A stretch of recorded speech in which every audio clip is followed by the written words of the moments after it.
Bom dia ou boa tarde, graça e paz a todos. Amém. Primeiro, esboçar mais uma vez a felicidade de estar nessa manhã para nós ouvirmos a palavra do Senhor. E como já fora dado início, antes de mim, o Bruno já pregou um sermão, o sermão, aqueles que ninguém pode reclamar do tempo. E sem mais delongas, vamos ao nosso texto proposto, que é a carta de Paulo aos Romanos,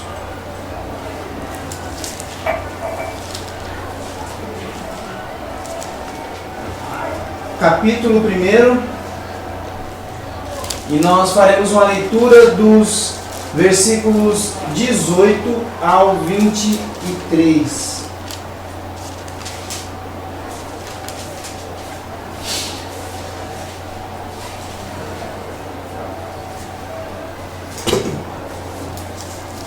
Todos encontraram? Amém? Amém. O texto diz assim: a ira de Deus se revela do céu contra toda impiedade e perversão dos homens, que detêm a verdade pela injustiça. Porquanto o que de Deus se pode conhecer é manifesto entre eles, porque Deus lhe manifestou. Porque os atributos invisíveis de Deus, assim o seu eterno poder, como também a sua própria divindade, claramente se reconhecem desde o princípio do mundo, sendo percebidos por meio das coisas que foram criadas. Tais homens são por isso indesculpáveis, porquanto, tendo conhecimento de Deus, não glorificaram como Deus, nem lhe renderam graças. Antes, se tornaram nulos em seus próprios raciocínios, obscurecendo-se-lhes o coração insensato. Inculcando-se por sábios, tornaram-se loucos, e mudaram a glória do Deus incorruptível em semelhança da imagem de homem corruptível, bem como de aves, quadrúpedes e répteis. Vamos orar mais uma vez. Pai amado e Deus bendito, nós, os teus filhos, os teus servos, estamos, Senhor, diante da tua presença, dependentes do teu alimento e dependentes, Senhor, da tua obra graciosa nas nossas vidas. Nós somos dependentes, Senhor, tanto no nosso ouvir quanto no anunciar a tua palavra. E nós que temos nos preparado para ouvir, e a mim e o Bruno que falamos aqui à frente, nos preparamos para falar, Senhor. Não podemos nada se o Senhor não intervir nas nossas vidas com a tua bondade, o teu Santo Espírito, Senhor, e nos conduzir na nossa preleção, Senhor. Nós te rogamos que o Senhor fale aos nossos corações, que o Senhor leve cativo todos os nossos pensamentos e que o Senhor, na sua misericórdia, Pai, por amor do teu Filho amado, me conduza a que eu fale o que convém à tua palavra e não os meus pensamentos próprios, mas que eu seja restringido e reprimido, Pai, por ele, para que eu não fale as minhas imaginações, mas que a tua sã doutrina seja exposta para o crescimento do teu povo. Peço que o Senhor receba, Pai, toda a honra e glória e louvor do seu nome, Pai. No nome do nosso Senhor Jesus Cristo nós oramos. Amém. Superior Tribunal Federal. Aborto não é crime até o 3º mês de gestação. Essa lei ela foi sancionada no dia 29 de novembro de 2016. Alguns grupos acreditam que o feto é considerado vida quando há o desenvolvimento de atividades cerebrais mais complexas, já quase na metade da gestação. Eu penso que quem disse isso não tem vida, porque as atividades cerebrais deles não nasceram com ele. No Brasil há mais de 1,5 milhão de abortos por ano. A mulher que faz aborto não é aquela que imaginamos, uma menina inconsequente ou prostituta. É uma mulher comum que sabe o que está fazendo. Quem disse isso foi a Débora Diniz, a antropóloga da Universidade de Brasília. Ou seja, a gente não tem pessoas que são inconsequentes. Não existem pessoas fazendo aborto que são pessoas que não têm consciência do que está sendo feito. Não é algo mais assim de pessoas ou de meninas que não têm orientação. O aborto ele pode ser instituído sim, porque ele é feito conscientemente por essas mulheres de 40 anos. Então nós devemos aceitá-lo. Uma outra informação, Edson Fachin, o novo ministro do STF, que substituiu o falecido ministro Teori Zavascki no processo da Lava Jato, deu seu voto positivo para a legalização do aborto. Sobre o divórcio. CONAMAD, Convenção Nacional das Assembleias de Deus. Eu tenho esse documento e eu posso depois ceder a vocês. Decisão da Assembleia Geral Extraordinária da CONAMAD em Brasília, entre 8 e 11 de julho de 2015. A CONAMAD decide que os pastores que presidiam os campos de trabalho, bem como as igrejas filiadas à CONAMAD, deverão ser sensíveis às suas ovelhas e esgotarem os limites na tentativa de reconciliação. Porém, não havendo outra alternativa, admite o divórcio e nova núpcia. Em casos que envolvam ministros, ainda que presidam igrejas filiadas, instituições paraclesiásticas, convenções, institutos, conselhos e órgãos, aplica-se o item anterior. Ou seja, se você é um ministro, se você é um líder, e se você quiser se divorciar, você não vai perder o seu cargo. Então o texto de Timóteo está errado quando diz que o ministro deve ser marido de uma só mulher. O parágrafo 3º diz: nenhum membro, ministro ou dirigente da CONAMAD poderá ser afastado de sua função em decorrência do divórcio ou nova núpcia. Todo julgamento deve ser aplicado em consonância do ordenamento jurídico e eclesiástico. Observamos, sabe o quê? O exercício da misericórdia e do amor. Assinam membros da mesa diretora. São esses os vigaristas: Bispo Manuel Ferreira, presidente vitalício da CONAMAD. Pastor Samuel Cássio Ferreira, primeiro vice-presidente. Pastor Abigail Carlos de Almeida, segundo vice-presidente. Pastor Abner Cássio Ferreira, terceiro vice-presidente. Oide José do Carmo, quarto vice-presidente. Amarildo Martins da Silva, quinto vice-presidente. E Josué de Campos, primeiro secretário. E ainda a gente poderia aqui ficar tarde falando, né, sobre o homossexualismo, a corrupção política, o escândalo na religião, os assassinatos, a imoralidade, as fraudes e etc. E etc. E eu tenho para mim que, olhando para essa nação aqui de Roma, que ela está vivendo perpetrada dentro desse meio iníquo das pessoas praticarem homossexualismo, praticarem adoração a falsos deuses, a praticarem todo tipo de imoralidade, aquelas nações antigas como Babilônia, como a Pérsia, como a Roma, elas se sentariam hoje aos pés do Brasil para aprender a sua iniquidade. E na capa do nosso país está escrito assim: o Brasil é um país cristão. E algumas perguntas que a gente primeiramente deve fazer diante de toda essa iniquidade que é visível no nosso país, e como o Bruno bem trouxe agora há pouco, de como isso tem surgido e tem entrado dentro da igreja, e como o cristianismo tem aceito, né, o evangelicalismo tem aceitado essas práticas imorais dentro da igreja, e como isso tem se tornado uma erva daninha que tem crescido e tem sobrepujado o povo cristão, a verdadeira doutrina.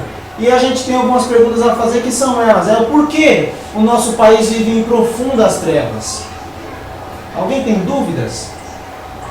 E uma pergunta que até nas minhas andanças com o Neto ao mercado, nesse vai e vem, você já se perguntou o porquê nasceu neste país?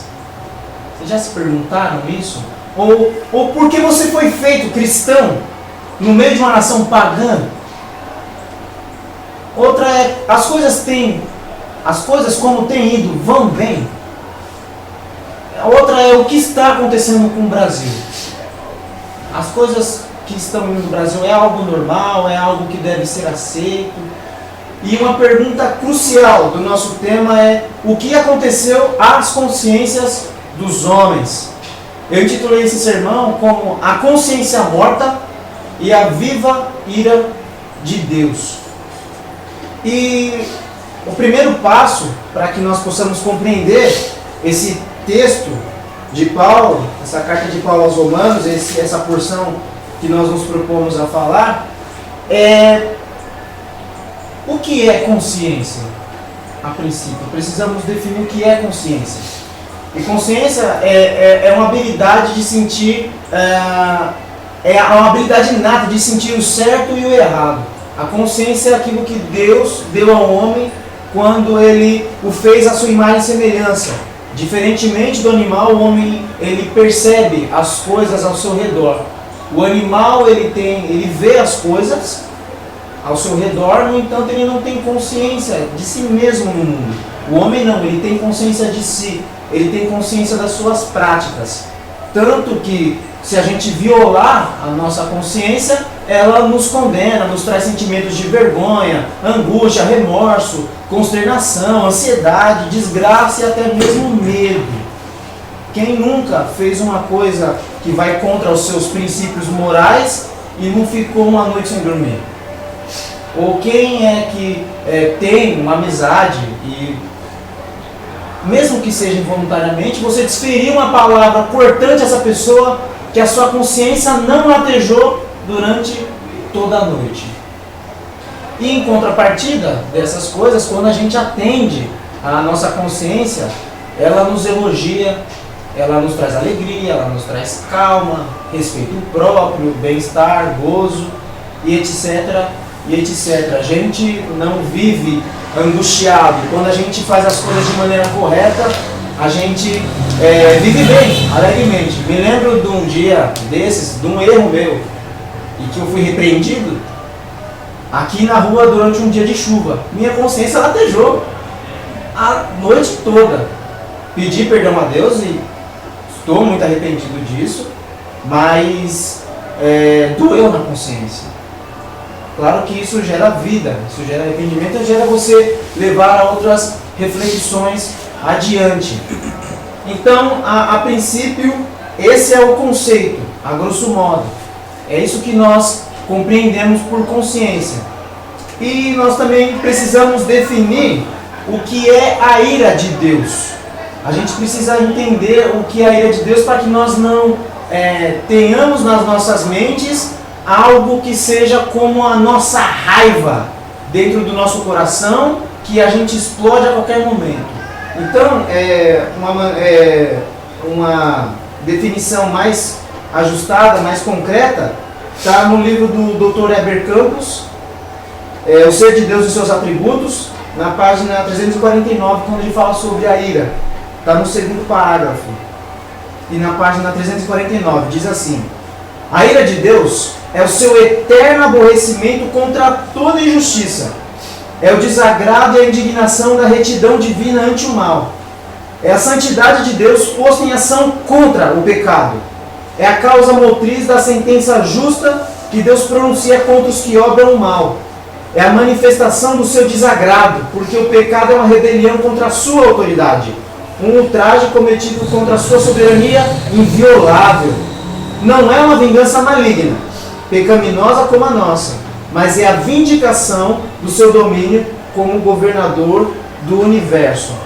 Ou seja, no começo do capítulo, o doutor ele vai trabalhar que a justiça de Deus e a manifestação da sua ira, ela está completamente atrelada à santidade de Deus. Então, é impossível que Deus não puna o pecado do homem. Então, Deus ele não vai passar de lado e deixar que o homem peque sem que haja punição, porque todo pecado ele é contra a natureza de Deus, e Deus, sendo santo, bom, ele não deixará de punir a pessoa, o pecador.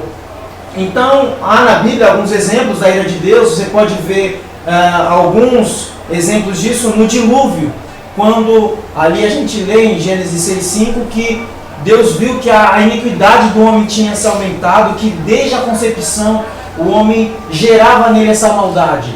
E que Deus, por causa disso, pesou no seu coração. Ele disse que destruiria aquela nação, aquele povo, por meio de água. Aquele dilúvio representa a ira de Deus sobre o pecado. E um outro exemplo também que é bem conhecido é o de Sodoma e Gomorra. Aquela cidade onde se tornou um adjetivo aos homossexuais, que são chamados de sodomitas, né? Então, eles praticavam muitas iniquidades, tanto quando Ló morava em Sodoma, e alguns anjos foram visitá-lo, os homens da cidade queriam atacá-los, agarrá-los e praticar abuso sexual com eles. E por causa de toda essa iniquidade, Deus envia lá uma chuva de enxofre, que também significa a ira de Deus. Para a gente ter uma ilustração mais clara ainda do que pode ser a ira de Deus, a gente tem a barragem de Mariana em Minas Gerais. Todo mundo se lembra desse fato que aconteceu? Então, a ira de Deus, o homem vai pecando contra Deus, e Deus, por ser longânimo, paciente, ele não aplicar na mesma hora a sua justiça, a sua penalidade ao homem, aquilo vai se enchendo nele, vai se enchendo. É claro que, diferentemente da barragem Mariana, Deus tem controle sobre a sua pessoa. Ele não é um ser descontrolado, ele tem controle absoluto. No entanto, quando a ira de Deus é manifestada, ela devasta toda a sociedade, ela devasta tudo que tem à sua frente. E os homens estão com suas consciências mortas diante dessa realidade. E alguém pode nos perguntar assim, como sempre perguntam: mas se Deus é amor, por que ele manifesta a sua ira sobre o homem? Isso não é injusto? Que mal o homem fez para receber tão dura penalidade?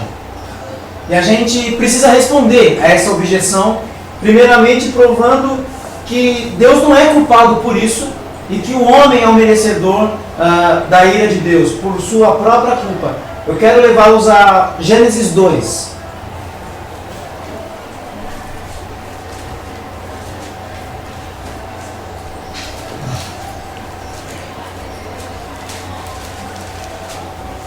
Gênesis 2, os versículos 16 e 17.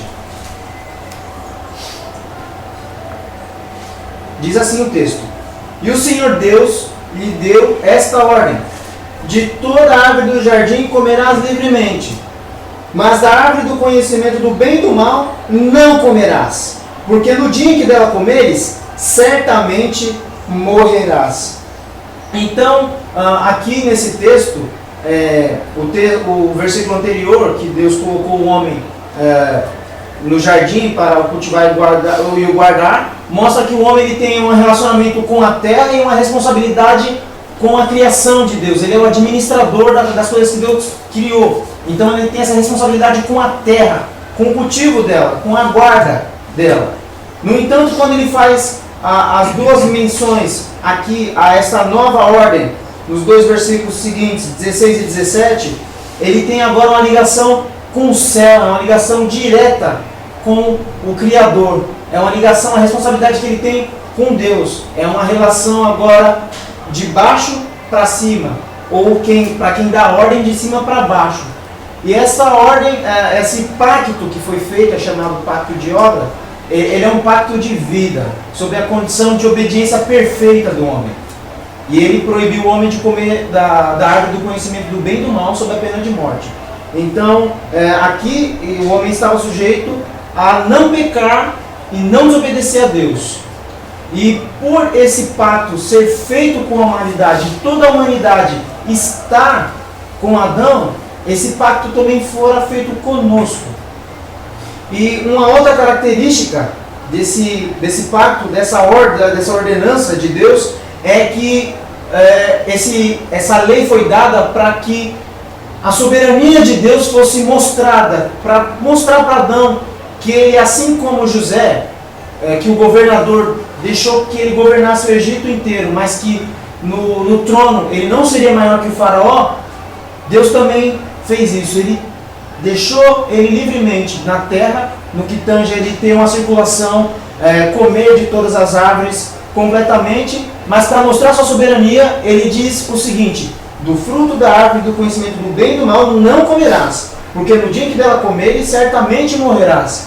Então é um anúncio à consciência de Adão a que ele tenha na sua mente que Deus é soberano sobre ele e que ele não é um ser autônomo.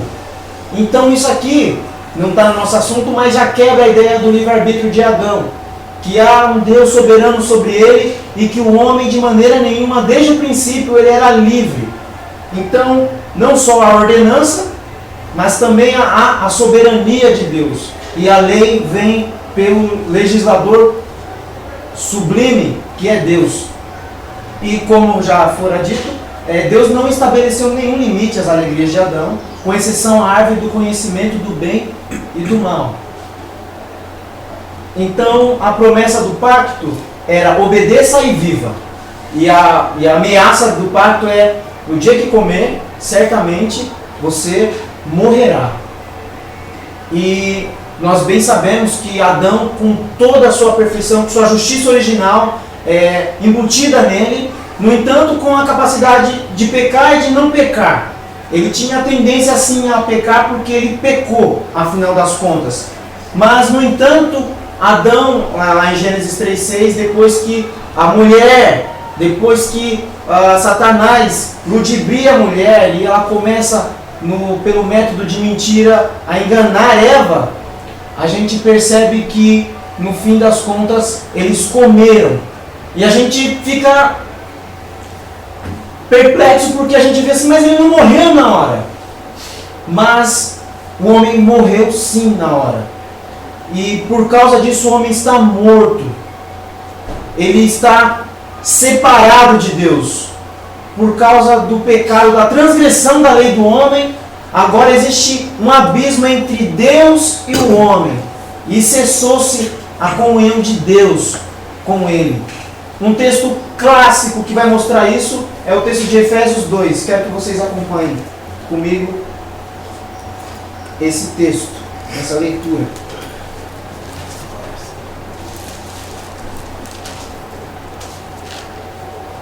Efésios 2, dos versículos 1 a 3.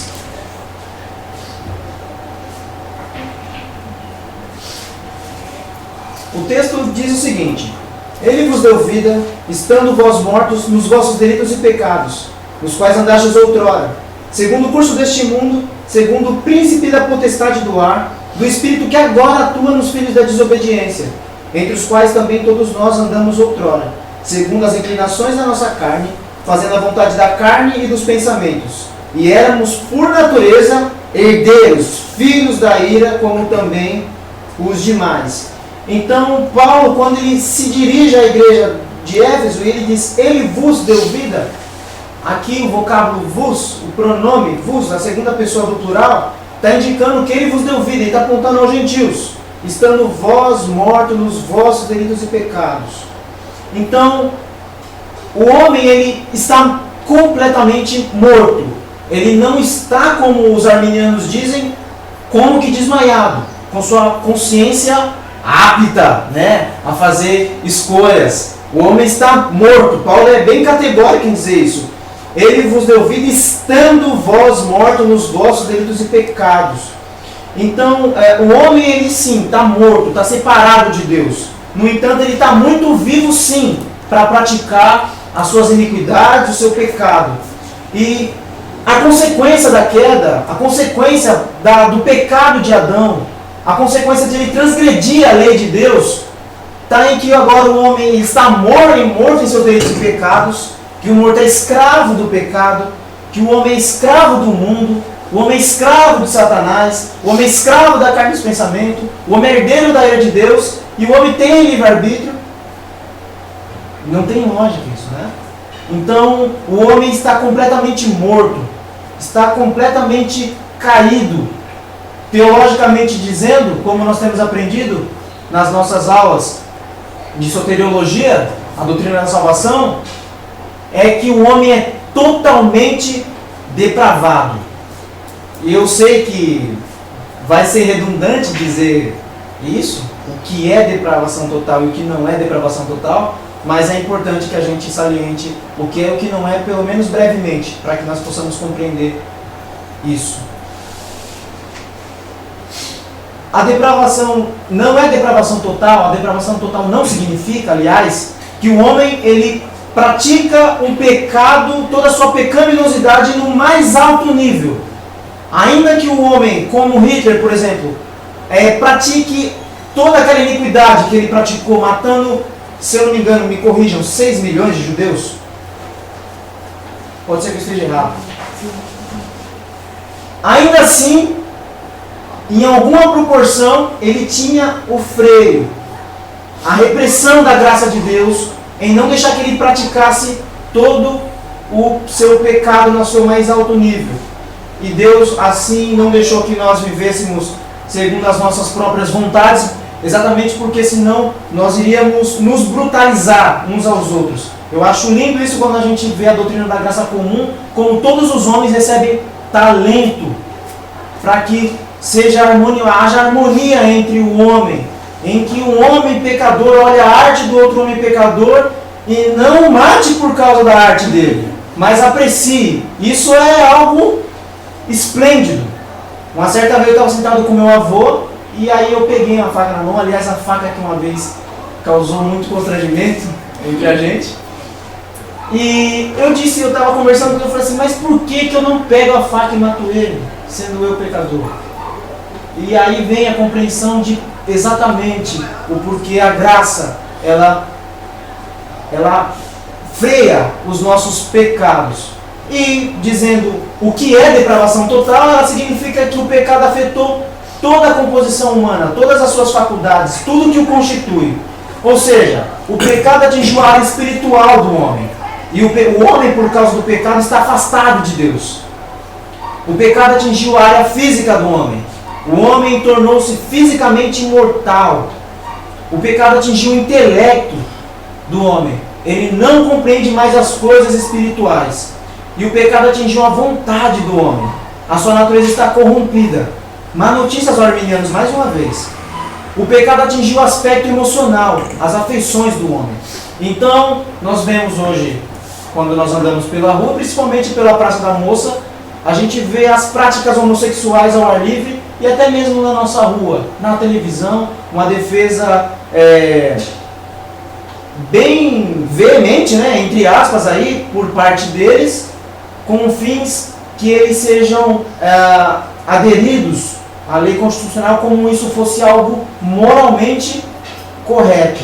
E mais ainda, o pecado atingiu toda a nossa criação, todas as coisas. O pecado atingiu o cosmos, o mundo em sua totalidade. E a resposta a essa pergunta que o nosso amigo imaginário lá atrás fez é que o homem é culpado por transgredir a lei e se rebelar contra Deus. E por isso Deus justamente revela a sua ira contra ele. E aí nós arrancamos algumas aplicações daqui. Que por causa da desgraça do pecado, nós nascemos sendo herdeiros da ira de Deus. A gente vê as mães, quando têm os seus filhos, elas sentem dores ao tê-los, mas essa criança, quando ela nasce, ela recebe em primeiro momento o amor, o carinho da sua mãe. Mas quando nós nascemos debaixo do pecado, a primeira coisa que nós recebemos de Deus não é o seu amor, mas a sua ira, porque o pecado nos sujeitou a isso. E com isso nós já nascemos em direção ao inferno. Nós nascemos já lendo a placa, o inferno é adiante. E nós andamos e continuamos e nós vemos e nós rejeitamos a verdade que nos é pregada. E por causa do pecado, da desgraça que ele causou, o pecado atingiu os animais e a natureza, que é muito pouco falado sobre esse assunto.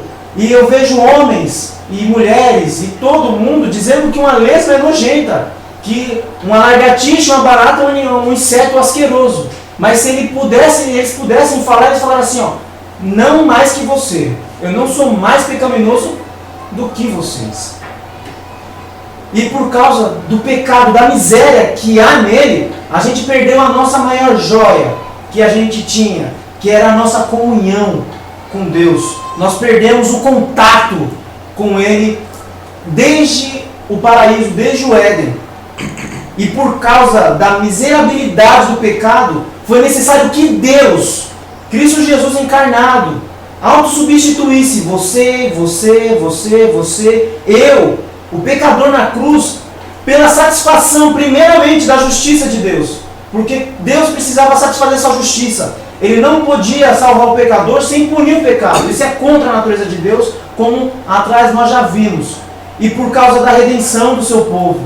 Então, Cristo, o varão de dores, ele foi moído na cruz. Ele desceu da sua glória, ele nasceu de mulher, ele nasceu sob a lei, ele foi humilhado, ele sofreu morte de cruz, considerado maldito, e sofreu nele toda a carga do pecado, para que nós fôssemos salvos do pecado, para que nós fôssemos, na nossa mesquinhez, na nossa falta de justiça própria, salvos por ele. E nós o matamos, e nós somos transgressores da lei de Deus, e recebemos justa punição quando Deus nos pune dos nossos pecados. Então, uma vez posto que Cristo ele passou por todas essas coisas, e como Paulo disse que ele morreu e ressuscitou por causa da nossa justificação, para que a obediência perfeita dele fosse imputada a nós por meio do seu sangue, ele ressuscitou dos mortos, venceu a morte por causa de réis pecadores que o desagradam na maior parte do tempo. E com isso, a gente deve temer e tremer diante dessas coisas. Porque o pecado é uma coisa séria, é uma coisa que é latente, é uma coisa que está na nossa sociedade. A gente vê como ele irradia no meio do povo, a gente vê como ele é como uma erva daninha, que ele cresce no coração do homem e ele vai apagando já a escuridão que há no homem, tornando cada vez mais escuro aquilo que existe nele. Então, observem a nossa nação brasileira, a realidade do pecado, a realidade da questão da consciência, e olhem, aliás, para o quadro em que nós vivemos. Se é algo para nós darmos risada, para nós gastarmos nosso tempo com coisas fúteis, eu costumo dizer que se por 10 segundos Deus ele desvendasse os nossos olhos para a verdadeira realidade do pecado, todos os homens se vestiriam como na antiguidade com panos de saco. Até mesmo os animais, como com os ninivitas aconteceu, seria colocado neles vestes de panos de saco em arrependimento aos nossos pecados. E que por muitas vezes eu duvido que mesmo acontecendo isso, os homens se arrependeriam dos seus pecados e se converteriam dos seus caminhos. E eu quero voltar com vocês a Romanos 1, para que nós trabalhemos o texto propriamente dito.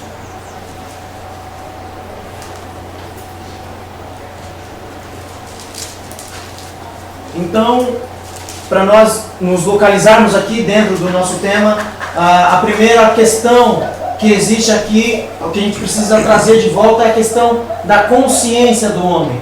Por que a consciência do homem está morta? Nós já vimos que o homem agora está separado, ele está morto nos seus delitos e pecados. Com isso, a sua consciência não está viva. Muito pelo contrário, ela está morta. Então, a mente morta, ela cria um capacete de aço, em que a verdade, em que a revelação de Deus, na sua revelação geral, na sua revelação na criação, não é percebida por ele. E por causa dessa cauterização, até comentei com a Brenda ontem, eu falei, seu pai está pregando o sermão de amanhã. Assim, não pode fazer isso. E falou que os homens têm cauterizado a mente. A ideia daquela ferida, que é a casca da ferida em que impede que os micróbios entrem. Da mesma maneira, o homem, ele não deixa com que a verdade entre por causa do pecado, por causa do prazer que ele tem no pecado. E por isso, a ira de Deus vem. quero considerar aqui primeiro os versículos 18 e 19, que diz assim: a ira de Deus se revela do céu contra toda a impiedade e perversão dos homens que detêm a verdade pela injustiça. Porquanto o que de Deus se pode conhecer é manifesto entre eles, porque Deus lhe manifestou. A ira de Deus se revela do céu. Primeiramente aqui, mais uma vez a gente tem que refutar o conceito arminiano, que aqui Deus também é ira, não somente amor. Como Paulo diz, considerai, pois, a bondade e a severidade de Deus. Nós devemos considerar o amor de Deus, mas também devemos considerar a sua ira. E a ira de Deus, esse vocábulo dele indica que procede de Deus. E ela se revela dos céus. E o céu aqui, quando é colocado, quando vem como juízo de Deus, é o seu sinal, o seu símbolo de poder e de juízo contra as consciências do homem. Quando os homens, eles cauterizam a sua mente, quando eles atacam a sua mente com questões mesquinhas que vão anulando a existência de Deus nas suas consciências. A ira de Deus se revela do céu contra toda impiedade e perversão dos homens. Deus, na sua santidade, ele faz oposição, por ser santo, contra todo o pecado, uma oposição ferrenha contra toda impiedade e perversão dos homens. Deus, ele não olha para o nosso pecado e diz assim, eu vou fingir que nem olhei. Vou fingir que, passou, essa aqui passa. Não é como nossa justiça, mas ele faz oposição contrária. É como nas leis físicas, né? A ideia do oposto. Né? Os opostos na lei de Deus não se atraem. Deus é santo, ele tende para cá enquanto o pecado tende para lá. Mas a ira de Deus vem para cá contra o pecado. Então, o homem, por causa da sua perversão, por causa da sua impiedade, da sua descrença, por causa dessa metamorfose na verdade de Deus que eles fazem, é que a ira de Deus vem. E ainda o texto diz, a ira de Deus se revela do céu contra toda impiedade e perversão dos homens, que detêm, suprimem a verdade pela injustiça. E aqui, quando Paulo está dizendo sobre a ideia de deter, de suprimir a verdade pela injustiça, é a ideia de que há algo que vem de cima e que suprime a verdade. É um conhecimento que existe aqui, mas que ele começa a ser apagado quando alguém começa a jogar coisas por cima. É como você encontrar uma joia. Você encontra uma joia e você não quer ter consciência que ela existe. E o que você faz? Você pega a areia e joga em cima da joia. Você pega a areia e joga em cima da joia. Pega a areia e joga em cima da joia. Mas mesmo que você suprima a joia com essa terra em cima dela, na sua mente ainda está a existência dela. Da mesma maneira também, a existência de Deus está na mente do homem. E o homem, por Deus ter se revelado na sua consciência, ele não suporta de maneira nenhuma que Deus exista. Então, o homem com isso, ele detém a verdade de Deus pela injustiça. E deter, suprimir aqui, é literalmente fazer calar a consciência. Porque o texto diz, porquanto que de Deus se pode conhecer, é manifesto entre eles, porque Deus lhe manifestou. E aqui é exatamente a revelação nas suas consciências. Quando a gente estuda a revelação geral, quando a gente vai ver isso nos primeiros temas de uma teologia sistemática, a gente vai perceber que Deus ele se revelou de três maneiras. Ele se revela na sua criação, sendo percebido por meio das coisas criadas. Ele se revela na consciência do homem, porque o homem foi feito à imagem e semelhança de Deus, e por isso o homem ele tem dentro dele essa semente que aponta para Deus, a existência de Deus. E também, por último, Deus é revelado nas Escrituras. Então, o homem ele tenta suprimir a verdade de Deus. E aqui a gente vê o porquê há tanta desgraça no Brasil. A gente já percebe que a nação brasileira ela tem suprimido o conhecimento de Deus. E a sua consciência está morta. Ela não sabe, ela não sente o que é certo e o que é errado. Primeiro, porque Deus disse que odeia o divórcio. Isso está escrito em Malaquias 2,16. Deus disse que Ele é o que dá a vida e o que tira. Isso está lá em 1 Samuel 2,6. Deus colocou as autoridades para a segurança do povo, mas esta tem vivido corruptamente. Os supostos pastores da nossa vizinhança e no Brasil, desde o menor deles até o maior, cada um se dá a ganância. Curam superficialmente a ferida do meu povo, dizendo paz, paz, quando não há paz. Então, pelo Brasil estar suprimindo a verdade, o conhecimento de Deus, pelo Brasil estar negando a verdade das Escrituras, negando a existência de Deus, o seu senhorio, como o salmista diz, feliz a nação cujo Deus é o seu Senhor, cujo Senhor é o seu Deus. A grosso modo é isso.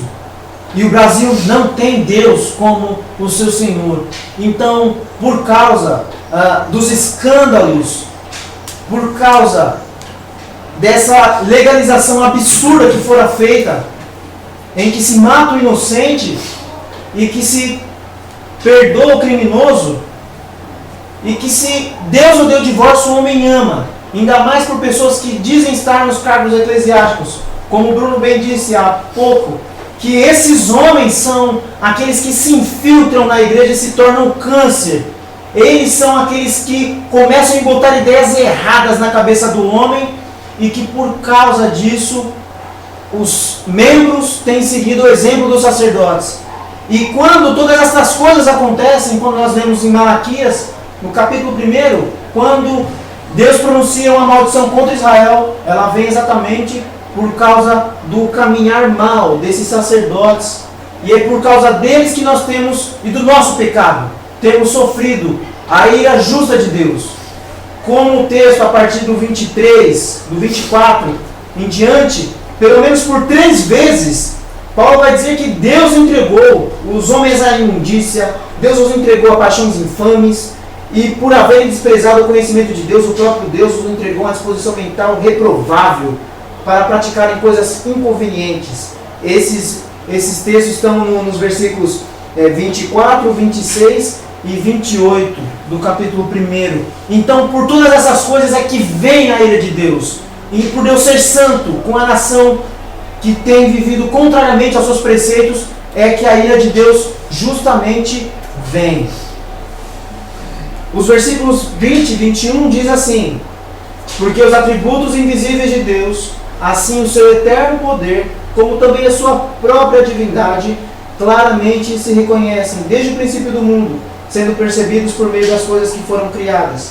Tais homens são por isso indesculpáveis, porquanto, tendo conhecimento de Deus, não glorificaram como Deus, nem lhe renderam graças. Antes, se tornaram nulos em seus próprios raciocínios, obscurecendo-se-lhes o coração insensato. Porque os atributos invisíveis de Deus, assim o seu eterno também, como a sua própria divindade, se reconhecem, ou claramente se reconhecem, desde o princípio do mundo, sendo percebido por meio das coisas que foram criadas. Aí vem e traz compreendidos por meio das coisas que foram criadas. Então, o conhecimento de Deus aumenta por causa das evidências do seu poder e da sua divindade vistos na ordem natural da criação. E Paulo aqui está exatamente se remetendo na sua mente lá a Gênesis 1, quando ele está escrito lá: no princípio criou Deus os céus e a terra. E isso basta para provar que Deus existe. Isso basta. Da mesma maneira como uma vez foi me perguntado o seguinte: se Deus é invisível, como é que se prova a existência dele? Eu perguntei para a pessoa assim, se a mente dele existe. Perguntei: a sua mente existe? Falou assim: claro que existe. Eu falei: qual é a cor dela? Ela tem forma? Como é que se me prova que a sua mente existe? E a pessoa disse: porque quando a minha mente ela provoca os meus estímulos, eu penso, eu faço isso. Eu falei assim: eu concordo claramente com isso.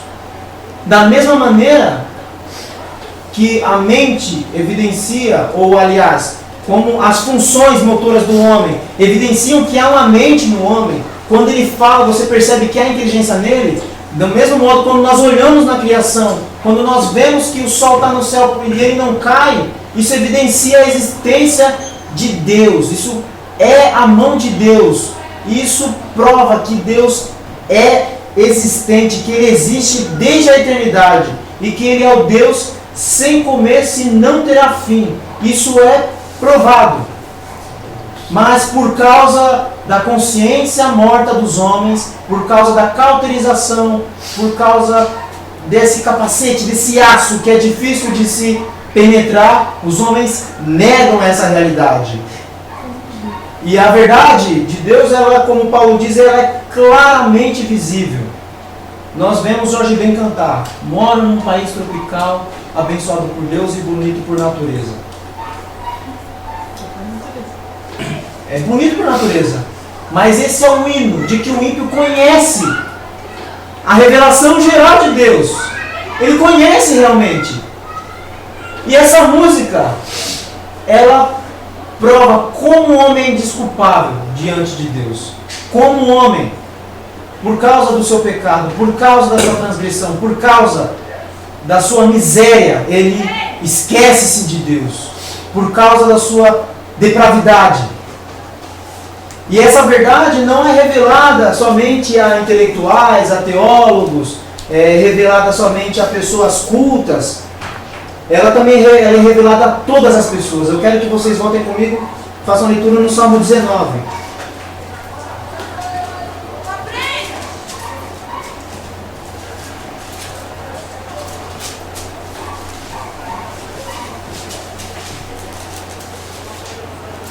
E o texto diz assim: os céus proclamam a glória de Deus e o firmamento anuncia as obras das suas mãos. Um dia discursa a outro dia e uma noite revela conhecimento a outra noite. Há um erudito, que eu não me lembro do nome dele, que ele disse que a criação de Deus são os ministros mudos da sua verdade. A criação de Deus são os ministros que pregam mudamente ao homem, pregam que há a existência de Deus. E com isso, o conhecimento de Deus testemunha com a consciência do homem que Deus existe, mas porque o homem, na sua incompreensão da deidade de Deus, porque por causa do pecado o homem ele nega a existência, ele não suporta que um Deus soberano exista sobre ele. E por causa disso os homens procuram anular a consciência, porque neles dói muito o fato de que há sobre as suas vidas algo ou alguém que é soberano sobre as suas cabeças.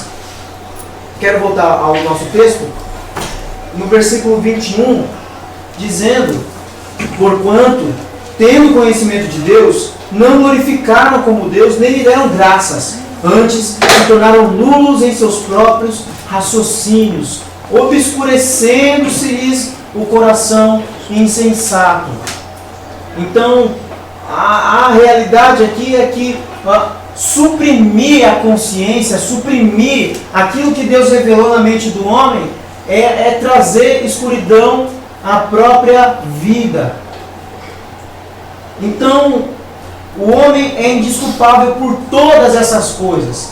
E as nossas aplicações é que nós vemos ao nosso redor, que existem algumas formas de ateísmo. O ateísmo teórico, aquele que os intelectuais eles dizem, com as suas teorias, com a racionalidade, que Deus não existe. E existe o ateísmo prático, aquele que as pessoas vivem como se não existisse. E essa erva daninha, como o Dr. Heber Campos ele explica, atingiu o coração de todos os homens. Quem aqui pode dizer que nunca duvidou da existência de Deus? Quem aqui pode cogitar e dizer que nunca se perguntou: Deus existe? Ou nas suas próprias ações vocês agirem como se Deus ele não existisse nas suas mentes? Como isso acontece? Numa decisão sem o conselho de Deus, por exemplo. Quantas decisões cada um de nós já tomamos sem o conselho de Deus? Como se ele não existisse. Quantos de nós já nos refreamos de pregar o Evangelho, duvidando que Deus pode converter a vida de uma pessoa, ou que nós tentamos empregar os nossos próprios meios para que essa verdade ela seja aceita, descer por goela abaixo. E um outro ponto que a gente tem que ver é a desgraça que o arminianismo com seu ensino herético sobre a livre-arbítrio tem causado. A gente lê em Romanos 1, qual é a utilidade do livre-arbítrio? Qual a utilidade dele se não colocar o homem debaixo da ira de Deus? Olha o que acontece com o homem quando ele anda ao seu próprio caminho, quando Deus os entrega, quando Deus deixa ele andar na sua autonomia, quando o homem ele acha-se superior, e que ele pode, e que ele não vai cair da graça, e que ele aceita o sacrifício de Deus se ele quiser, e que as obras têm que estar permeadas na sua salvação. E como o Thomas Watson, no seu livro A Fé Cristã, ele diz que o pecado ele vem com o pedigree do inferno, do mesmo modo como Spurgeon diz que o livre-arbítrio também vem de lá. O livre-arbítrio ele tem um pedigree do inferno também. E como o Bruno disse agora há pouco, nós temos que denunciar isso, porque as pessoas estão com as suas mentes mortas, achando-se que no final das contas todos serão salvos. Todos nós, por causa do nosso livre-arbítrio, seja crente ao livre-arbítrio ou descrente ao livre-arbítrio, não importa, irmão. O importante é que no final das contas todos seremos salvos. Seremos salvos. Isso é verdade? De maneira nenhuma. Com esse conhecimento, nós vemos intelectuais como Enéas, que acreditava na existência de Deus. Nós vemos Einstein, que nas suas pesquisas científicas, eles descobrem, eles conhecem que um átomo, antigamente dito que não era divisível, hoje é divisível. Ele descobre que numa gota de água há milhões e milhões de seres vivos que a gente não imagina. A gente não conhece o universo, a gente é muito pequeno. É como o salmista diz, que é o homem para que dele te lembres. E toda essa criação ela testemunha contra o homem e o torna indesculpável. Toda a criação diz assim: você é culpado, você é merecedor da justa ira de Deus. E o nosso último ponto, 22 e 23, para nós encerrarmos, partimos para o nosso final. Inculcando-se por sábios, tornaram-se loucos e mudaram a glória do Deus incorruptível, em semelhança da imagem de homem corruptível, bem como de aves, quadrúpedes e répteis. Então, aqueles que se recusam a honrar a Deus não têm entendimento espiritual. Esse verso aqui, ele vai mostrando a insensatez, a cegueira do homem espiritual. Veja comigo em Romanos 3, vire só uma página. O versículo 11. Diz o seguinte: não há quem entenda, não há quem busque a Deus.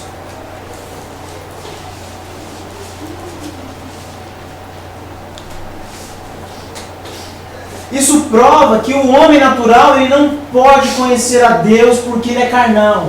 Porque o homem, carne é carne e o que é nascido do Espírito é Espírito. E só o homem nascido do Espírito ele pode discernir as coisas que são espirituais. Posto que os homens estão mortos em seus delitos e pecados, com as suas mentes cauterizadas, com as suas consciências mortas, e sobre eles uma viva ira de Deus, punindo-os por meio dos próprios ímpios. Nós vemos isso acontecer. Olha as notícias das cadeias. Como Deus tem punido, usado o próprio ímpio para punir os próprios ímpios. Como a política tem sido usada para punir o povo brasileiro. Como os falsos profetas levantados têm sido usados para punir. Isso me faz remeter muito àquela realidade que Paulo vai dizer que Deus ele vai enviar um espírito de mentira, para que as pessoas deem crédito a ele e que elas sejam condenadas. Foi Deus que disse isso. Isso está lá em 2 Tessalonicenses 2:11. E porque o homem, ele é insensato, porque ele está cego, porque ele inculca-se por sábios e torna-se louco, ele está cego espiritualmente, ele não compreende as coisas, ele acha que ele conceberá Deus por meio da razão. E isso é mito. E no versículo 23 ele diz: e mudaram a glória do Deus incorruptível, em semelhança da imagem do homem corruptível, bem como de aves, quadrúpedes e répteis. Nós lemos lá em Êxodo 20 que Deus diz que é proibido ao homem fazer qualquer imagem para representar Deus. É isso que Paulo tem em mente. E os homens, porque eles são insensatos, e por causa da consequência da cegueira espiritual, ele se torna idólatra. João Calvino, ele diz que o homem, por ser imagem e semelhança de Deus, há uma semente da religião dentro dele, o sensus divinitatis, que está dentro do homem, que prova que dentro do homem há o conhecimento de Deus, e que por natureza era para que o homem inclinasse a sua adoração a Deus, era para inclinar de baixo para o alto. Mas agora, por causa do pecado e pelo obscurecimento dele na vida do homem, agora o seu coração está apontado para as coisas materiais, ou para coisas até mesmo abstratas, que não sejam Deus. E assim como um cego, ele não consegue diferenciar entre um quadro de Picasso e uma pichação, o homem ele não pode discernir as coisas espirituais. Ele não consegue discernir entre o que é bom e o que é mal, anulando a doutrina herética do arminianismo, que o homem ele tem algum resquício de divindade, são semi-pelagianos, e que eles podem aceitar a Deus, que a fé existe dentro deles, como nós aprendemos ontem, que nós vemos que a fé é dada do céu, é dada do alto, que a nós foi concedido a graça de não só crer em Cristo, mas também de padecer por Ele. Que só depois de a pessoa ouvir a pregação do Evangelho, que só depois de a pessoa for regenerada, for mudada, convertida do seu caminho, com a ação do Espírito Santo, transformando, tirando aquele coração de pedra e colocando aquele coração de carne, como nós lemos ontem em Ezequiel, é que o homem pode começar a conceber as coisas divinas, porque agora há vida nele. Mas enquanto morto ele não pode. E nós vemos hoje que a imoralidade, por causa de todas essas coisas que têm acontecido, ela se tornou padrão de moralidade. Enquanto a moralidade bíblica é algo tradicional, do passado, algo que tem que ser banido. Algo como lá no século XVIII os homens disseram assim, ó, Deus ele não se envolve nas coisas no mundo material. Ele não se envolve nisso. Então com isso o homem é indesculpável. E as crianças elas atingem os altos níveis de depravação já na infância. Então percebam o nosso círculo. Nem precisa sair do nosso convívio aqui. Vejam como as crianças, o mais cedo possível, elas se tornam depravadas. Depravadas já são de nascença, mas eu digo depravada na prática do pecado. O que suas bocas professam, o que seus ouvidos ouvem, como sua mente raciocina, como isso provém de uma não educação dos pais, como faz falta a presença do Evangelho, como faz falta enraizado nas suas consciências a pregação do Evangelho, a Escritura, a doutrina bíblica, para que seja aquele ancoradouro que foi colocado por João, aquele que tem a doutrina de Deus e que permanece nela, e que tem Cristo como seu Deus e que vê e anda nos seus mandamentos, esse tem Deus. Aquele que não tem, não conhece, não tem. E nós vemos hoje também Satanás, por meio disso, atacando as pessoas no sofá de suas casas, via novela, Danilo Gentili. E eu digo novela, é até aquelas mesmas que estão dizendo que é da Bíblia, os 10 mandamentos também. Aquilo é uma perversão. pânico na TV, como isso tem atingido toda a nossa sociedade.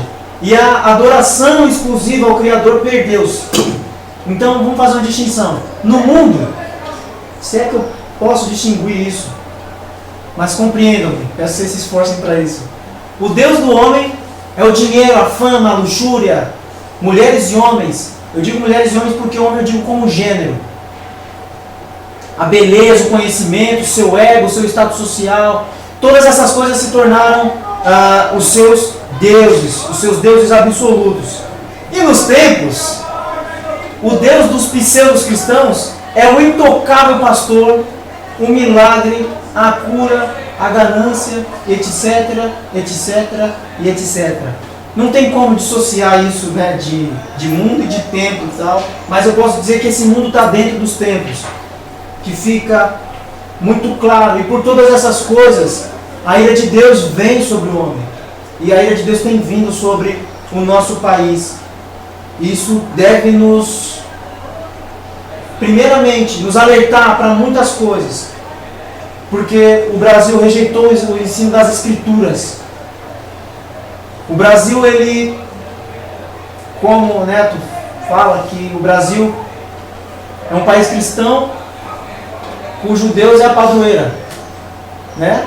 Então, de maneira nenhuma, a aprovação de Deus referente ao Brasil. E para a gente ter uma síntese desse assunto, com todas essas coisas, os homens têm suprimido o conhecimento de Deus, anulando de suas consciências, pois eles não suportam a realidade da existência de Deus em suas mentes. Por causa de todas essas coisas, Deus manifesta a sua ira santa contra o pecado. E para concluirmos, eu quero deixar uma mensagem para que nós meditemos durante a nossa semana, voltarmos só um pouquinho antes, no versículo 16 e 17 aí de Romanos, para que nós concluamos a nossa mensagem. Paulo diz assim: pois não me envergonho do Evangelho, porque é o poder de Deus para a salvação de todo aquele que crê, primeiro do judeu e também do grego, visto que a justiça de Deus se revela no Evangelho, de fé em fé, como está escrito: o justo viverá por fé.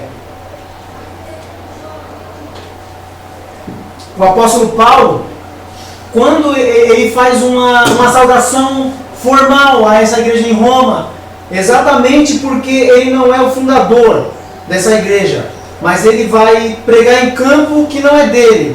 Então ele faz uma recomendação que é formal. E quando, se vocês puderem ler também 14, pois sou devedor tanto a gregos como a bárbaros. O gregos aqui é aquelas pessoas que adotaram o pensamento grego da época, adotaram o grego koiné, a língua comum da época, e como a bárbaros, aqueles que não se apropriaram dessa cultura, tanto a sábios como a ignorantes, intelectuais e leigos.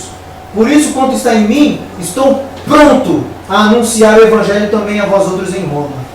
Aí ele traz essa declaração linda: pois não me envergonho do Evangelho. Paulo tinha em mente, e aqui a gente vê um contraste entre a suficiência da revelação especial, que são as Escrituras, e a insuficiência da revelação geral, que é Deus se manifestando na criação. Então Paulo, sendo conhecedor disso, ele diz: quanto está em mim, estou pronto. É aquela mesma coisa que ele vai dizer lá para Timóteo: prega a palavra, insta, ou seja, como um soldado pronto a pregar o Evangelho.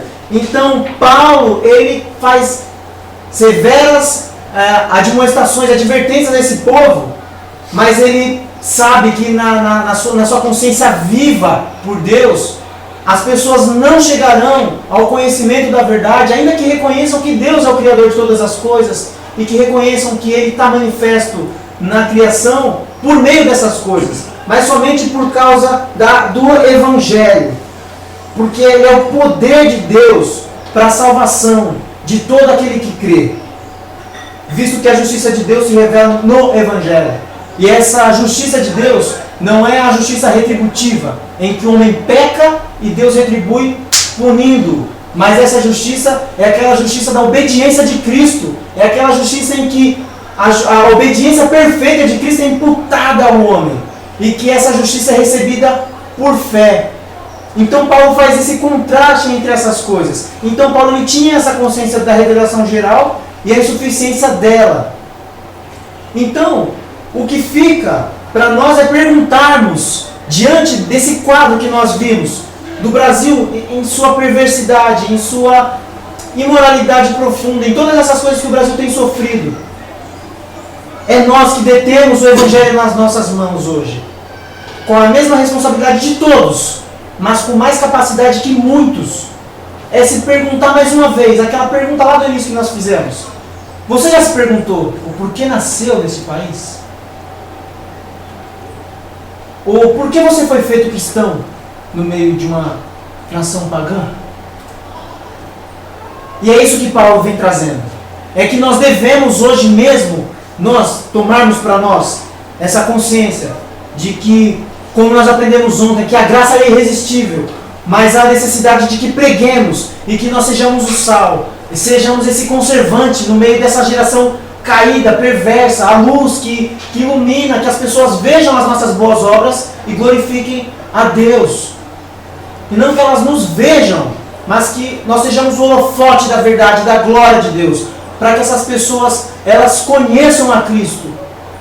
É por isso que nós fomos colocados no meio desse povo, não foi à toa, não é por acaso.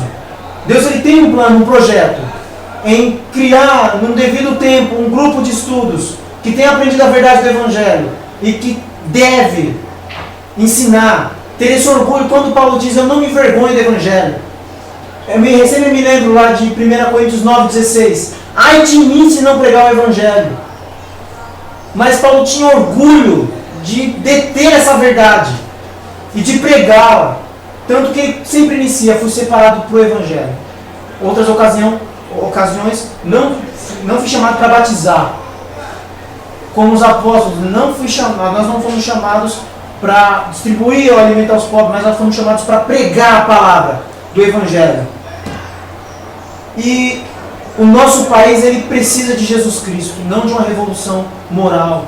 O nosso país ele precisa de ser confrontado com seus pecados. É necessário que o homem se arrependa dos seus pecados, porque só por meio disso é que ele conhecerá Cristo. É necessário que seja pregado o Evangelho. É necessário que haja um reavivamento, mas é necessário também que haja quem pregue. E com essa consciência a gente tem que sempre lembrar que Cristo ele veio trazer a salvação a pecadores e não a justos. E essas pessoas elas precisam conhecer. E eu digo, não é nós sairmos para pregarmos amanhã em Manaus, lá no Nordeste. É na nossa vizinhança, é nas nossas casas. É nós insistirmos, como nós aprendemos ontem, na pregação do Evangelho e nós não nos determos na nossa lassidão, naquele sentimento de que assim, Deus largou tudo. Não, nós não somos mais nobres do que essas pessoas, de maneira nenhuma. E nós devemos anunciar como Paulo, o Evangelho de Cristo e este crucificado. Amém? Pai bendito, Deus Santo, Deus Poderoso, nós estamos diante da Sua palavra, Senhor, e diante do Teu ensino. Primeiramente, Senhor, reconhecendo que nós somos culpados, nós somos merecedores. E se nós quisermos requerer algo da Tua parte, Senhor, devemos requerer ira, que é nossa por direito. Mas nós recebemos, Pai, a Tua graça, e merecidamente nós recebemos o conhecimento de Jesus Cristo. E por causa disso, Senhor, por causa da obediência perfeita dele, por causa da justificação efetuada por ele, Senhor, por meio dele, pelo seu sangue, nós somos hoje vasos de misericórdia. E nós reconhecemos os nossos pecados, reconhecemos que nós não somos mais nobres ou melhores do que ninguém. Somos tão depravados quanto o mundo, mas recebemos a Cristo Jesus, porquanto que nós temos a segurança da nossa salvação, Senhor. Nós temos segurança de que o Senhor nos levará a salvo para o Teu reino. E nós pedimos graça, Senhor. Pedimos graça para que nós preguemos o Teu Evangelho, que nós assumamos a nossa identidade, que nós denunciemos, como a Tua palavra ordena, mas que nós anunciemos o Teu Evangelho, que nós nos compadeçamos dessas pessoas que estão no mesmo estado que nós estávamos. Ajuda-nos porque nós temos responsabilidade, mas nós não temos capacidade, Deus. Ajuda na nossa falta de fé, aumenta, Pai, a nossa fé e abre-nos as portas da pregação do Evangelho. Ajuda cada um de nós aqui presentes, Senhor, e aqueles também que não estão aqui, para que as nossas vidas sejam canais da pregação do Evangelho e que nós nos inquietemos com essa realidade que é dura e de quanta urgência, Pai, temos em pregar a Tua Palavra. Tem misericórdia de nós, Senhor, e da nossa nação. Que nós sabemos que a Tua ira vem justamente, mas nós pedimos que o Senhor tenha misericórdia de nós. Misericórdia do Teu povo, e peço que o Senhor também purifique Tua igreja, Senhor, para que nós todos, o Teu povo, sejamos enviados, como o Teu servo Isaías. Envia-nos a nós, Senhor, para esta obra. Porque é um privilégio crer em Cristo, mas também padecer por Ele. Ajuda-nos, Senhor. No nome de Jesus Cristo. Amém.